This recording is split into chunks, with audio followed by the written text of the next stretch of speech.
A trade dispute between two neighboring nations has quietly escalated into one of the most consequential economic standoffs of the decade. The numbers involved are staggering, the stakes are personal, and the deadline is now visible on the calendar. What looks like a political argument on the surface is actually a collision of economic leverage, strategic patience, and the very real cost of tariff warfare landing directly on ordinary households. Welcome to Michael Report, where we break down the forces shaping global economics and politics with clarity and depth. Today we are examining the Canada-United States trade confrontation in full, from the arithmetic of energy dependence to the household-level damage already showing up in consumer prices. If you want real analysis without the noise, stay with us, drop your thoughts in the comments below, and consider subscribing so you never miss coverage like this. Let us start with something Warren Buffett said, because it matters more than most headlines you will read this week. Buffett, whose business empire spans rail networks, insurance, manufacturing, energy infrastructure, and retail operations, recently made his position on tariffs unmistakably clear. He described tariffs as a form of economic aggression, comparing them to acts of war against trade, and made the point that the financial burden of tariffs does not fall on foreign governments or foreign exporters, it falls on the buyers at home. That statement did not come from a political commentator or a partisan economist. It came from a man who has spent decades watching price signals move through real supply chains like electrical current through wire. When someone with that depth of experience speaks in those terms, it is worth paying close attention. Now let us establish the strategic context, because the confrontation between Washington and Ottawa is not simply a political personality clash. It is rooted in decades of economic integration so deep that the two economies no longer function as separate systems. They function as one interconnected machine, and any serious disruption to that machine damages both sides simultaneously. Consider the energy relationship alone. In 2023, Canada supplied 60% of all crude oil imported into the United States. That figure is not a rounding estimate. It represents the dominant share of American crude imports, and it reflects an energy dependency that took generations to build. Beyond import volumes, Canadian crude accounted for roughly 24% of total refinery throughput inside the United States during that same period. This matters because American refineries, particularly those in the Midwest and Gulf Coast, were designed and configured specifically to process the type of heavy crude that Canada produces. They cannot simply switch to lighter alternatives without major structural modifications that take years and billions of dollars. This is not energy independence. This is energy interdependence, and it means that any tariff policy targeting Canadian energy flows does not punish Canada in isolation. It raises operating costs for American refineries, which pass those costs forward into fuel prices, which show up at every gas station and on every heating bill across the country. The broader trade relationship reinforces this picture. According to data from the Canadian Chamber of Commerce, approximately $3.6 billion in goods and services crosses the Canada-United States border every single day. Annually, that adds up to a trade relationship worth roughly $1.3 trillion. These are not figures that describe a standard supplier-buyer arrangement. They describe two economies so structurally intertwined that disrupting one creates immediate turbulence in the other. Automotive manufacturing, agriculture, construction materials, pharmaceuticals, consumer electronics, all of these sectors depend on cross-border supply chains where components and raw materials move back and forth multiple times before a finished product reaches a consumer.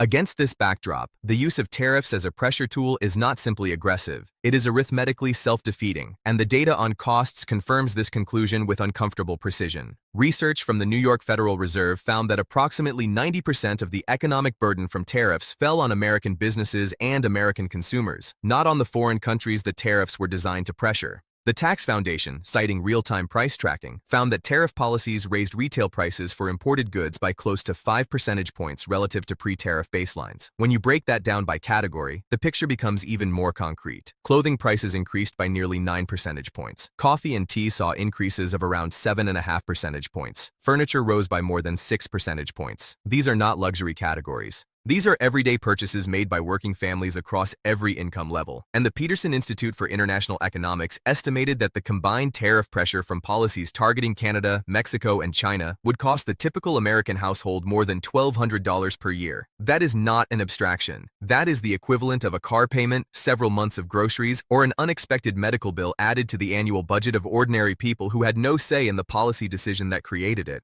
Now let us examine how Canadian Prime Minister Mark Carney approached this confrontation, because the strategic contrast here is analytically significant regardless of where one stands politically. Carney did not respond to pressure with matching theatrics. He did not pursue the conventional path of seeking exemptions through diplomatic flattery, and he did not answer escalation with escalation. Instead, he anchored his entire posture around two pillars: sovereignty and mathematics.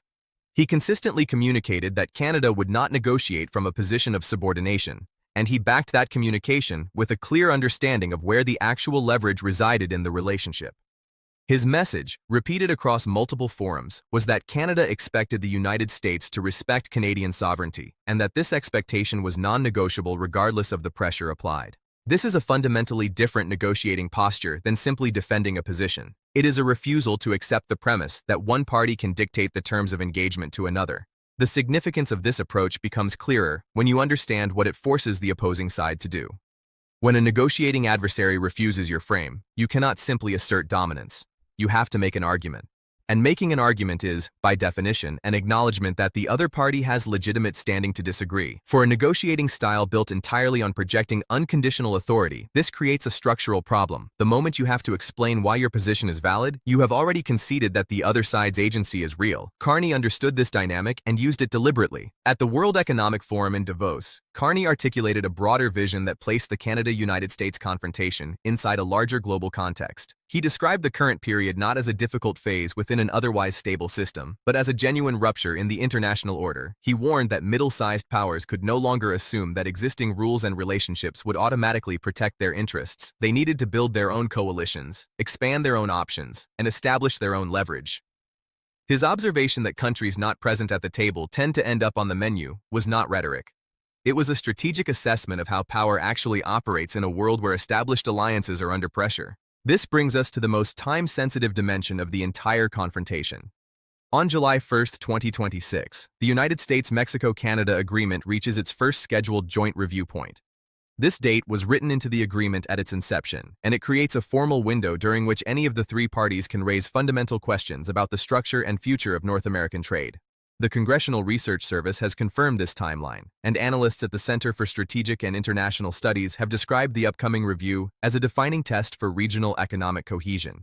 The CSIS assessment goes further, warning that the outcome of this review process could either modernize and strengthen North American integration or begin unraveling 30 years of accumulated economic architecture. Given the level of disruption already injected into the relationship through tariff threats and hostile rhetoric, arriving at that review point with trust degraded and cooperation fractured would be a serious problem for all three economies, but particularly for the one whose consumers are already absorbing the bulk of the costs. There is also a geopolitical dimension that deserves direct attention. The United States, Canada, and Mexico are not operating in isolation.